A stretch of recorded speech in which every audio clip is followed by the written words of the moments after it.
ಸ್ನೇಹಿತರೆ, ಮೀಡಿಯಾ ಮಾಸ್ಟರ್ಸ್ಗೆ ಸ್ವಾಗತ ಸುಸ್ವಾಗತ. ಗೆಳೆಯರೆ, ರೋಹಿಂಗ್ಯಾಗಳು ಮತ್ತು ಅಕ್ರಮ ವಲಸಿಗರನ್ನು ದೇಶದಿಂದ ಹೊರಹಾಕೋ ಬಗ್ಗೆ ಸುಪ್ರೀಂ ಕೋರ್ಟ್ ಒಂದು ಅತಿ ಮುಖ್ಯ ಪ್ರಶ್ನೆಯನ್ನು ಕೇಳಿದೆ. ಆ ಮೂಲಕ ಭಾರತದಂಥ ದೇಶಕ್ಕೆ ಅಕ್ರಮ ವಲಸೆಗಳಿಗೆ ಸಂಬಂಧಪಟ್ಟ ಹಾಗೆ ಒಂದು ನಿರ್ದಿಷ್ಟ ಕಾನೂನಿನ ಅಗತ್ಯ ಇದೆ ಅನ್ನೋದನ್ನು ಇಲ್ಲಿ ಸುಪ್ರೀಂ ಕೋರ್ಟ್ನ ಈ ಪ್ರಶ್ನೆ ನೆನಪು ಮಾಡಿಕೊಡ್ತಾ ಇದೆ. ಮತ್ತು ಭಾರತ ಬಲವಂತವಾಗಿ ಹೊರಹಾಕಿದ ಗರ್ಭಿಣಿ ಹಾಗೂ ಆಕೆಯ ಅಪ್ರಾಪ್ತ ಮಗನನ್ನು ಮಾನವೀಯತೆಯ ದೃಷ್ಟಿಯಿಂದ ವಾಪಸ್ ಕರೆಸಿಕೊಳ್ಳೋ ಬಗ್ಗೆ ಸುಪ್ರೀಂ ಕೋರ್ಟ್ನ ಸೂಚನೆಯನ್ನು ಕೇಂದ್ರ ಸರ್ಕಾರ ಒಪ್ಪಿಕೊಂಡಿದೆ. ಹಾಗಾದರೆ ಸುಪ್ರೀಂನಲ್ಲಿ ವಿಚಾರಣೆ ನಡೀತಿರೋ ವಿಷಯ ಯಾವುದು? ಅಲ್ಲಿ ನ್ಯಾಯಮೂರ್ತಿಗಳು ಕೇಳಿದ ಪ್ರಶ್ನೆ ಏನು? ಅದು ಎಷ್ಟು ಗಂಭೀರ ಸಮಸ್ಯೆ? ಬನ್ನಿ ನೋಡೋಣ. ಗೆಳೆಯರೆ, ಭಾರತದಲ್ಲಿ CAA ಜಾರಿಯಾಗುತ್ತೆ. ಇಲ್ಲಿನ ಅಸಲಿ ನಾಗರಿಕ ಯಾರು, ಅಕ್ರಮ ವಲಸಿಗರು ಯಾರು ಅನ್ನೋದು ಗೊತ್ತಾಗಿ ಅಕ್ರಮ ವಲಸಿಗರನ್ನ ಹೊರಹಾಕೋ ಕೆಲಸ ನಡೆಯುತ್ತೆ ಅಂತ ಸಾಕಷ್ಟು ಜನ ಆಸೆ ಇಟ್ಕೊಂಡಿದ್ರು. ಅವರ ಆಸೆ ಇವತ್ತಿಗೂ ಆಸೆಯಾಗಿ ಉಳ್ಕೊಂಡಿದೆ. CAA ಕೆಲಸ ಇನ್ನೂ ಶುರುವಾಗಿಲ್ಲ. ಆದರೆ ಚುನಾವಣಾ ಪಟ್ಟಿಯನ್ನು ಪರಿಷ್ಕರಿಸೋದಕ್ಕೆ ಚುನಾವಣಾ ಆಯೋಗ ಜಾರಿ ಮಾಡ್ತಲ್ಲ, ಸ್ಪೆಷಲ್ ಇಂಟೆನ್ಸಿವ್ ರಿವಿಷನ್, ಅದು ಈಗ ನಮ್ಮಲ್ಲಿ ದೊಡ್ಡ ಮಟ್ಟದಲ್ಲಿ ಸುದ್ದಿ ಮಾಡ್ತಾ ಇದೆ. ಸರ್ನಿಂದಾಗಿ ಎಲ್ಲಿ ನಾವು ಅಕ್ರಮ ವಲಸಿಗರು ಅನ್ನೋದು ಗೊತ್ತಾಗುತ್ತೋ, ಎಲ್ಲಿ ಭಾರತದ ಜೈಲುಗಳಲ್ಲಿ ಕೊಳಿಬೇಕಾಗುತ್ತೋ ಅಂತ ಸಾಕಷ್ಟು ಬಾಂಗ್ಲಾ ಹಾಗೂ ರೋಹಿಂಗ್ಯಾಗಳು ಪಶ್ಚಿಮ ಬಂಗಾಳದಿಂದ ಓಡಿ ಹೋಗ್ತಾ ಇದ್ದಾರೆ. ಹಾಗೆ ಮೊನ್ನೆ ಒಡಿಸ್ಸಾದಲ್ಲಿ ಸುಮಾರು 10ಕ್ಕೂ ಹೆಚ್ಚು ಅಕ್ರಮ ವಲಸಿಗರನ್ನು ಪೊಲೀಸರು ವಶಕ್ಕೆ ಪಡ್ಕೊಂಡಿದ್ದಾರೆ. ಹಾಗೆ ದೇಶದ ನಾನಾ ಕಡೆಗಳಲ್ಲಿರುವ ಅಕ್ರಮ ರೋಹಿಂಗ್ಯಾ ಹಾಗೂ ಬಾಂಗ್ಲಾದೇಶೀಯರನ್ನು ಗುರುತಿಸಿ ಅವರನ್ನು ಡಿಟೆನ್ಷನ್ ಸೆಂಟರ್ಗಳಲ್ಲಿಟ್ಟು ಅವರ ಕುರಿತಾದ ಎಲ್ಲ ಮಾಹಿತಿಗಳನ್ನು ಕಳುಹಿಸಿ ಕೊಡೋದಕ್ಕೆ ಕೇಂದ್ರ ಸರ್ಕಾರ ಆಪರೇಷನ್ ಸಿಂಧೂರು ಸಂದರ್ಭದಲ್ಲಿ ಎಲ್ಲ ರಾಜ್ಯಗಳಿಗೂ ತಿಳಿಸಿದೆ. ಈ ಕೆಲಸ ಉತ್ತರದಲ್ಲಿ ಈಗಾಗಲೇ ಶುರುವಾಗಿದೆ. ಆದರೆ ದಕ್ಷಿಣದ ರಾಜ್ಯಗಳು ಈ ಬಗ್ಗೆ ತಲೆ ಕೆಡಿಸ್ಕೊಳ್ಳೋದಕ್ಕೆ ಹೋಗ್ತಾ ಇಲ್ಲ. ಹಾಗಂತ ನಮ್ಮಲ್ಲಿ ಅಕ್ರಮ ಬಾಂಗ್ಲಾ ವಲಸಿಗರು ರೋಹಿಂಗ್ಯಾಗಳು ಇಲ್ಲ ಅಂತಲ್ಲ. ತಮಿಳುನಾಡಲ್ಲಿ, ಕೇರಳದಲ್ಲಿ, ಆಂಧ್ರ ಪ್ರದೇಶದಲ್ಲಿ, ತೆಲಂಗಾಣದಲ್ಲಿ ಸಾಕಷ್ಟು ಜನ ಈ ಅಕ್ರಮ ವಲಸಿಗರು ಬಂದು ಸೆಟ್ಲ್ ಆಗಿದ್ದಾರೆ. ಆದರೂ ಇಲ್ಲಿನ ರಾಜ್ಯ ಸರ್ಕಾರಗಳಿಗೆ ಯಾಕೋ ಆ ಬಗ್ಗೆ ಆಸಕ್ತಿ ಇದ್ದಂತಿಲ್ಲ. ಈ ನಡುವೆ ಸುಪ್ರೀಂ ಕೋರ್ಟ್ ಈ ಬಗ್ಗೆ ಅತ್ಯಂತ ಕಠಿಣ ಪ್ರಶ್ನೆಯೊಂದನ್ನು ರೋಹಿಂಗ್ಯಾಗಳ ಪರ ಅರ್ಜಿದಾರರನ್ನು ಕೇಳಿದೆ. ಗೆಳೆಯರೆ, ಮೊನ್ನೆ ಸುಪ್ರೀಂ ಕೋರ್ಟಲ್ಲಿ ರೋಹಿಂಗ್ಯಾಗಳ ಕುರಿತಾದ ಒಂದು ಹೇಬಿಯಸ್ ಕಾರ್ಪಸ್ ಅರ್ಜಿ ವಿಚಾರಣೆಗೆ ಬಂತು. ಕೇಂದ್ರ ಸರ್ಕಾರ ರೋಹಿಂಗ್ಯಾಗಳನ್ನು ಬಂಧಿಸಿ ಅವರನ್ನು ಅಕ್ರಮವಾಗಿ ದೇಶದಿಂದ ಹೊರದಬ್ಬುತ್ತಾ ಇದೆ, ಅದು ಸರಿಯಲ್ಲ ಅಂತ ಅರ್ಜಿದಾರರು ನ್ಯಾಯಾಲಯದಲ್ಲಿ ತಮ್ಮ ವಾದವನ್ನು ಮಂಡಿಸಿದರು. ಇಲ್ಲಿ ರೋಹಿಂಗ್ಯಾಗಳು ಗಡಿ ದಾಟಿ ಬಂದಿರೋದು ಇವರ ಕಣ್ಣಿಗೆ ಅಕ್ರಮ ಅಲ್ಲ. ಆದರೆ ಅವರನ್ನು ಗುರುತಿಸಿ ಹಿಡಿದು ಹೊರ ಹಾಕಿದರೆ ಅದು ಅಕ್ರಮ ಅನ್ನಿಸ್ಕೊಳ್ಳುತ್ತೆ. ಇರಲಿ. ಈ ಪ್ರಕರಣದ ವಿಚಾರಣೆಯನ್ನು ಮಾಡ್ತಾ ಇದ್ದ ಮುಖ್ಯ ನ್ಯಾಯಮೂರ್ತಿ ಜಸ್ಟಿಸ್ ಸೂರ್ಯಕಾಂತ್ ಹಾಗೂ ಜಸ್ಟಿಸ್ ಬಾಗ್ಚಿ ಅವರಿದ್ದ ಪೀಠ ಅತ್ಯಂತ ಪ್ರಮುಖ ಪ್ರಶ್ನೆಯನ್ನು ಇಲ್ಲಿ ಅರ್ಜಿದಾರರ ಮುಂದಿಟ್ಟಿದೆ. ಈ ಅಕ್ರಮ ವಲಸಿಗರನ್ನ ಸರ್ಕಾರ ಇಲ್ಲಿಂದ ಹೊರದಬ್ಬೋದು ಬಿಟ್ಟು ಅವರಿಗೆ ರೆಡ್ ಕಾರ್ಪೆಟ್ ಹಾಕಿ ವೆಲ್ಕಮ್ ಮಾಡಬೇಕಾ ಅನ್ನೋದು ಸುಪ್ರೀಂ ಕೋರ್ಟ್ ಕೇಳಿರೋ ಪ್ರಶ್ನೆ. ಅಷ್ಟೇ ಅಲ್ಲ, ಅವರನ್ನು ರೆಫ್ಯೂಜಿಗಳು ಅಂತ ಕರೆದ ಅರ್ಜಿದಾರರ ಭಾಷೆಯನ್ನು ಕೂಡ ನ್ಯಾಯಾಲಯ ಸರಿಪಡಿಸಿದೆ. ನಮ್ಮಲ್ಲಿ ಯಾವ ನಿರ್ದಿಷ್ಟ ರೆಫ್ಯೂಜಿ ಆ್ಯಕ್ಟ್ ಅನ್ನೋದು ಕೂಡ ಇಲ್ಲದೆ ಇರುವಾಗ ಅವರನ್ನು ರೆಫ್ಯೂಜಿಗಳು ಅಂತ ಕರೆಯೋದು ಸರಿಯಲ್ಲ ಅಂತ ಹೇಳಿರೋ ನ್ಯಾಯಪೀಠ ನಿರಾಶ್ರಿತರು ಹಾಗೂ ಅಕ್ರಮ ವಲಸಿಗರ ನಡುವಿನ ವ್ಯತ್ಯಾಸ ಏನು ಅನ್ನೋ ಬಗ್ಗೆ ಅರ್ಜಿದಾರರಿಗೆ ತಿಳಿಸುವ ಕೆಲಸವನ್ನು ಕೂಡ ಮಾಡಿದೆ. ಗೆಳೆಯರೆ, ನಿಮಗೆ ಗೊತ್ತಿರಲಿ, ಭಾರತದಲ್ಲಿ ರೆಫ್ಯೂಜಿ ಅಂದರೆ ನಿರಾಶ್ರಿತರಿಗೆ ಆಶ್ರಯ ಕೊಡೋ ಬಗ್ಗೆ ಯಾವ ನಿರ್ದಿಷ್ಟ ಕಾನೂನುಗಳು ಇಲ್ಲ. ನಾವು ಇಂಟರ್ನ್ಯಾಷನಲ್ ರೆಫ್ಯೂಜಿ ಕನ್ವೆನ್ಷನ್ 1951ಗಾಗಲಿ ರೆಫ್ಯೂಜಿ ಪ್ರೋಟೋಕಾಲ್ 1967ಗಾಗಲಿ ಸಹಿ ಮಾಡಿಲ್ಲ. ಹೀಗಾಗಿ ಅಂತಾರಾಷ್ಟ್ರೀಯ ಕಾನೂನುಗಳು ನಮಗೆ ಅನ್ವಯ ಆಗೋದಿಲ್ಲ. ನಾವು ಯಾವ ಅಕ್ರಮ ವಲಸಿಗರಿಗೂ ಅಧಿಕೃತವಾಗಿ ಆಶ್ರಯ ಕೊಟ್ಟು ಅವರನ್ನು ರೆಫ್ಯೂಜಿಗಳನ್ನಾಗಿ ಮಾಡುವ ಯಾವ ಒಪ್ಪಂದಕ್ಕೂ ಸಹಿನೇ ಹಾಕಿಲ್ಲ. ಹೀಗಾಗಿ ಯಾವುದೇ ದೇಶದ ನಿರಾಶ್ರಿತರನ್ನು ಭಾರತ ತನ್ನ ದೇಶದಲ್ಲಿ ಇಟ್ಕೋಬೇಕಾದ ಅಗತ್ಯ ಇರೋದಿಲ್ಲ. ಆದರೂ ಮಾನವೀಯತೆಯ ದೃಷ್ಟಿಯಿಂದ ಟಿಬೆಟ್ನಿಂದ ಓಡಿ ಬಂದ ಬೌದ್ಧರಿಗೆ ಭಾರತ ಆಶ್ರಯ ಕೊಡ್ತು. ಶ್ರೀಲಂಕಾದಿಂದ ಬಂದ ತಮಿಳರಿಗೆ ಆಶ್ರಯ ಕೊಡ್ತು. ಬಾಂಗ್ಲಾದೇಶದಿಂದ 1971ರ ಸಂಘರ್ಷದ ಸಮಯದಲ್ಲಿ ಓಡಿ ಬಂದವರಿಗೆ ಕೂಡ ಭಾರತದಲ್ಲಿ ಜಾಗ ಕೊಡ್ತು. ಮೊನ್ನೆ ಆಫ್ಘನಿಸ್ತಾನದಿಂದ ಜೀವ ಕೈಯಲ್ಲಿಟ್ಟುಕೊಂಡು ಬಂದ ಸಿಖ್ಖರನ್ನು ಕೂಡ ಆಧರಿಸಿ ಆಶ್ರಯವನ್ನು ಕೊಡ್ತು. ಅಷ್ಟೇ ಅಲ್ಲ, ಭಾರತದ ಅಕ್ಕಪಕ್ಕದ ದೇಶಗಳಲ್ಲಿ ಧಾರ್ಮಿಕ ಅಲ್ಪಸಂಖ್ಯಾತರು ಅನ್ನೋ ಕಾರಣಕ್ಕೆ ದಾಳಿಗಳಿಗೆ ಒಳಗಾಗುವ, ಅಲ್ಲಿ ಬದುಕೋದಿಕ್ಕಾಗದೆ ದೇಶ ಬಿಟ್ಟು ಓಡಿ ಬರುವ ಹಿಂದೂ, ಸಿಖ್, ಬೌದ್ಧ, ಜೈನ ಮುಂತಾದ ಅಲ್ಪಸಂಖ್ಯಾತ ಮತಗಳ ಜನಕ್ಕೆ ಆಶ್ರಯ ಕೊಡೋದಕ್ಕೆ ಭಾರತ ಸಿದ್ಧ ಕೂಡ ಇದೆ. ಹಾಗಂತ ಅಕ್ರಮವಾಗಿ ಗಡಿ ದಾಟಿ ಬರೋ ಎಲ್ಲರಿಗೂ ಇಲ್ಲಿ ಜಾಗ ಕೊಡ್ತಾ ಹೋಗೋದಕ್ಕೆ ಸಾಧ್ಯ ಆಗೋದಿಲ್ಲ. ಹಾಗೆ ಮಾಡಿದರೆ ಭಾರತದ ನಾಗರಿಕರಿಗೆ ಇಲ್ಲಿ ಜಾಗ ಇಲ್ಲದ ಹಾಗಾಗತ್ತೆ. ಇನ್ನು ರೋಹಿಂಗ್ಯಾ ಹಾಗೂ ಬಾಂಗ್ಲಾ ಅಕ್ರಮ ವಲಸಿಗರ ವಿಷಯದಲ್ಲಿ ಕೇಂದ್ರ ಸರ್ಕಾರದ ನಿಲುವು ತುಂಬಾನೇ ಸ್ಪಷ್ಟವಾಗಿದೆ. ಅವರು ಭಾರತದ ಒಳಗೆ ಅಕ್ರಮ ಚಟುವಟಿಕೆಗಳಿಗೆ, ಅಪರಾಧ ಕೃತ್ಯಗಳಿಗೆ ಕಾರಣ ಆಗ್ತಾ ಇದ್ದಾರೆ. ಸಾಕಷ್ಟು ರೋಹಿಂಗ್ಯಾಗಳು ಉಗ್ರ ಸಂಘಟನೆಗಳ ಜೊತೆ ಸಂಪರ್ಕವನ್ನು ಬೆಳೆಸ್ಕೊಂಡಿದ್ದಾರೆ. ಸ್ಲೀಪರ್ ಸೆಲ್ಗಳ ಹಾಗೆ ಕೂಡ ಕೆಲಸ ಮಾಡ್ತಾ ಇದ್ದಾರೆ. ಈ ಅಕ್ರಮ ವಲಸಿಗರಿಂದ ಸಾಂಸ್ಕೃತಿಕ ಸಂಘರ್ಷಗಳು ಕೂಡ ಆಗತ್ವೆ.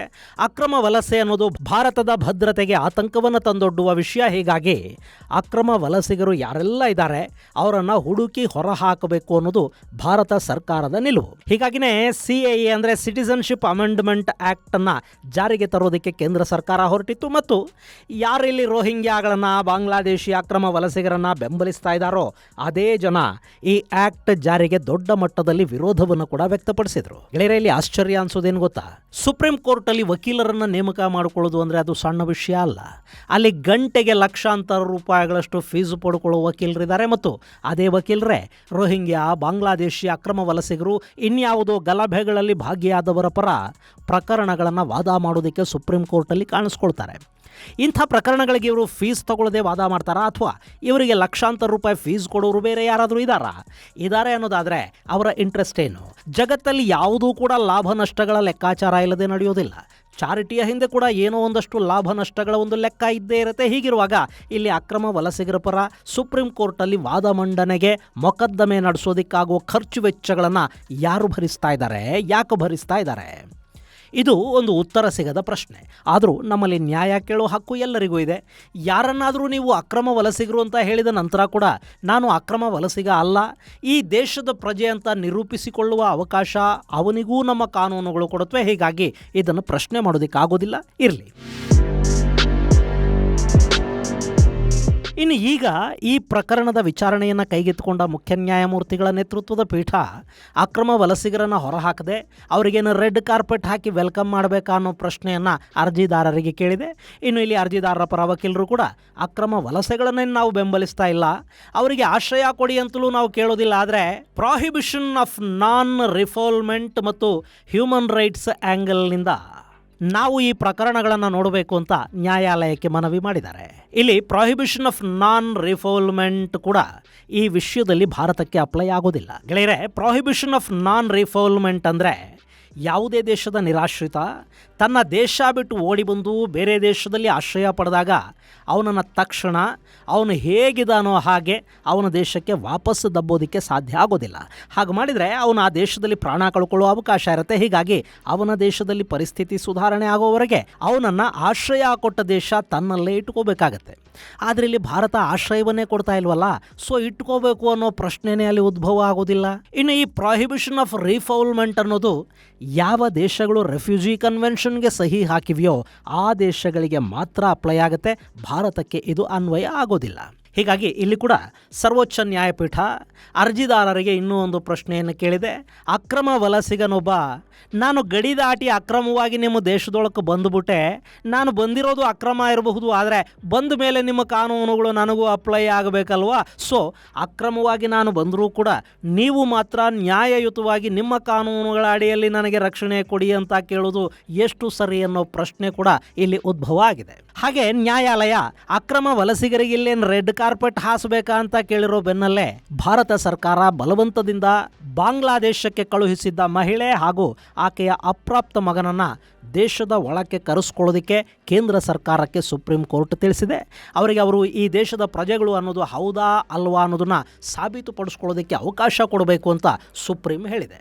ಆ ಪ್ರಕರಣದಲ್ಲಾಗಿರೋದೇನು ಅಂದರೆ, ಕಳೆದ ಜೂನ್ ತಿಂಗಳಲ್ಲಿ ದೆಹಲಿಯ ಪೊಲೀಸರು ಸುನಾಲಿ ಖಾತೂಮ್ ಅನ್ನೋ ಮಹಿಳೆ ಮತ್ತು ಆಕೆಯ 8 ವರ್ಷದ ಮಗ ಇಬ್ಬರನ್ನು ಬಾಂಗ್ಲಾ ಅಕ್ರಮ ವಲಸಿಗರು ಅನ್ನೋ ಕಾರಣ ಕೊಟ್ಟು ಬಾಂಗ್ಲಾದೇಶಕ್ಕೆ ಕಳುಹಿಸಿಕೊಡ್ತಾರೆ. ಆದರೆ ಆಕೆ ಬಾಂಗ್ಲಾದೇಶಿ ಅಲ್ಲ, ಪಶ್ಚಿಮ ಬಂಗಾಳದಿಂದ ಕೂಲಿ ಕೆಲಸಕ್ಕೆ ದೆಹಲಿಗೆ ಹೋಗಿದ್ದವಳು ಅಂತ ಪಶ್ಚಿಮ ಬಂಗಾಳದ ಬೋಧು ಶೇಖ್ ಅನ್ನೋ ವ್ಯಕ್ತಿ ಕೋಲ್ಕತಾ ಹೈಕೋರ್ಟ್ಗೆ ಅರ್ಜಿಯನ್ನು ಸಲ್ಲಿಸ್ತಾರೆ. ಅಲ್ಲಿನ ಹೈಕೋರ್ಟ್ ಆಕೆಯನ್ನು ವಾಪಸ್ ಕರ್ಕೊಂಡು ಬರೋದಕ್ಕೆ ಆದೇಶವನ್ನು ಕೊಡುತ್ತೆ ಮತ್ತು ಅದನ್ನು ಪ್ರಶ್ನಿಸಿ ಕೇಂದ್ರ ಸರ್ಕಾರ ಸುಪ್ರೀಂ ಕೋರ್ಟ್ನ ಮೊರೆ ಹೋಗುತ್ತೆ. ಈಗ ಜಸ್ಟಿಸ್ ಸೂರ್ಯಕಾಂತ್ ಹಾಗೂ ಜಸ್ಟಿಸ್ ಬಾಗ್ಚಿ ಅವರಿದ್ದ ಪೀಠ ಆಕೆಯನ್ನು ವಾಪಸ್ಸು ಕರೆಸೋದಕ್ಕೆ ಹೇಳಿದೆ ಮತ್ತು ಆಕೆಗೆ ತಾನು ಭಾರತದ ಪ್ರಜೆ ಅನ್ನೋದನ್ನು ಸಾಬೀತುಪಡಿಸೋದಕ್ಕೆ ಅವಕಾಶವನ್ನು ಕಲ್ಪಿಸಿಕೊಡ್ಬೇಕು. ಆಕೆಯ ತಂದೆ ಅಂತ ಅರ್ಜಿ ಸಲ್ಲಿಸಿರುವ ಬೋಧು ಶೇಖ್ ಮಗಳೇ ಆಕೆ ಅನ್ನೋದು DNA ಟೆಸ್ಟ್ ಮೂಲಕ ಸಾಬೀತಾದರೆ ಆಗ ಆಕೆ ಹಾಗೂ ಆಕೆಯ ಮಗ ಇಬ್ಬರು ಭಾರತದ ಪೌರರೇ ಆಗ್ತಾರೆ ಅಂತ ನ್ಯಾಯಪೀಠ ಹೇಳಿದೆ. ಹಾಗೆ ಆಕೆ ಗರ್ಭಿಣಿ ಅನ್ನೋ ಅಂಶವನ್ನು ಕೂಡ ನ್ಯಾಯಾಲಯದ ಗಮನಕ್ಕೆ ಅರ್ಜಿದಾರರು ತಗೊಂಡು ಬಂದಿದ್ದಾರೆ. ಹೀಗಾಗಿ ಮಾನವೀಯತೆಯ ದೃಷ್ಟಿಯಿಂದ ಈ ಪ್ರಕರಣವನ್ನು ಪರಿಗಣಿಸುವುದಾಗಿ ಕೇಂದ್ರ ಸರ್ಕಾರ ಕೂಡ ಸುಪ್ರೀಂ ಕೋರ್ಟ್ಗೆ ತಿಳಿಸಿದೆ. ಗೆಳೆಯರೆ, ಇಲ್ಲಿ ಯಾರನ್ನೂ ಅಕ್ರಮ ವಲಸಿಗರು ಅಂತ ಸಾಬೀತಾಗದೆ ದೇಶದಿಂದ ಹೊರಹಾಕೋದಕ್ಕೆ ಕಾನೂನುಗಳು ಅವಕಾಶವನ್ನು ಕೊಡೋದಿಲ್ಲ ಮತ್ತು ಹಾಗೆ ಮಾಡೋದು ಸರಿ ಕೂಡ ಅಲ್ಲ. ಹಾಗಂತ ಲಕ್ಷಾಂತರ ಅಕ್ರಮ ವಲಸಿಗರನ್ನ ದೇಶದಲ್ಲಿ ಇಟ್ಕೊಂಡು ಅವರಿಗೆ ಎಲ್ಲ ಸರ್ಕಾರಿ ಸೌಲಭ್ಯಗಳು ಸಿಗೋ ಹಾಗೆ ಮಾಡ್ತಾ ವೋಟರ್ ಕಾರ್ಡ್ಗಳನ್ನು ಕೊಟ್ಟು ಈ ದೇಶದ ಮತದಾರರ ಪಟ್ಟಿಗೂ ಅವರನ್ನು ಸೇರಿಸಿ ದೇಶದಲ್ಲಿ ಅವರನ್ನು ಇಟ್ಕೊಂಡು ದೇಶದ ಭದ್ರತೆಗೆ ಧಕ್ಕೆ ತಂದುಕೊಳ್ಳೋದಿದೆಯಲ್ಲ, ಅದು ವಿವೇಕದ ವರ್ತನೆ ಅಲ್ಲ. ಈಗಾಗಲೇ ವಲಸಿಗರನ್ನ ಶರಣಾರ್ಥಿಗಳು, ನಿರಾಶ್ರಿತರು ಅಂತ ಕರ್ಕೊಂಡು ಹೋಗಿ ಆಶ್ರಯ ಕೊಟ್ಟ ಯುರೋಪಿಯನ್ ದೇಶಗಳ ಪರಿಸ್ಥಿತಿ ಏನಾಗಿದೆ ಅನ್ನೋದನ್ನು ನೋಡಿದ ನಂತರ ಕೂಡ ನಾವು ಆ ಬಗ್ಗೆ ಪಾಠ ಕಲಿದೇ ಇದ್ದರೆ ಅದು ಸ್ವಯಂಕೃತ ಅಪರಾಧ ಆಗುತ್ತೆ. ಭಾರತ ಮುಂದಿನ ದಿನಗಳಲ್ಲಿ ಆ ಸ್ಥಿತಿಗೆ ತಲುಪೋದು ಬೇಡ ಅನ್ನೋದಾದರೆ ಈ ಅಕ್ರಮ ವಲಸಿಗರನ್ನು ಈಗಲೇ ಹಿಡಿದು ಹೊರಹಾಕೋದಷ್ಟೇ ಅಲ್ಲ, ಅಕ್ರಮ ವಲಸಿಗರ ಬಗ್ಗೆ ನಮ್ಮಲ್ಲೊಂದು ನಿರ್ದಿಷ್ಟ ಕಾನೂನನ್ನು ರೂಪಿಸಿ ಅದನ್ನು ನಿರ್ದಾಕ್ಷಿಣ್ಯವಾಗಿ ಜಾರಿಗೆ ತರೋ ಕೆಲಸವನ್ನು ಕೂಡ ಕೇಂದ್ರ ಸರ್ಕಾರ ಮಾಡಬೇಕಾಗತ್ತೆ. ಆದರೆ ಅದು ಸಾಧ್ಯ ಆಗತ್ತೆ ಅನ್ನೋದಾದರೆ ಯಾವಾಗ? ಇದು ಕೇಂದ್ರ ಉತ್ತರಿಸಬೇಕಾದ ಪ್ರಶ್ನೆ.